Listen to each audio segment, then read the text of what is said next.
Magandang tanghali guys. Nandito kami ngayon sa Bulalo, Kapital, dito sa may Tagaytay.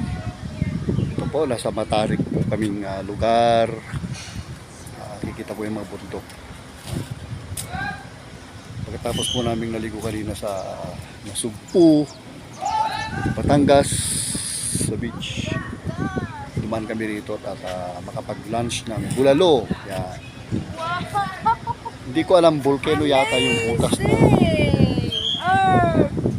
Ay, okay, may protection ng kanila. Ito po yung bulaluhan. Ayan. Tapos meron silang bumblebee. Transform.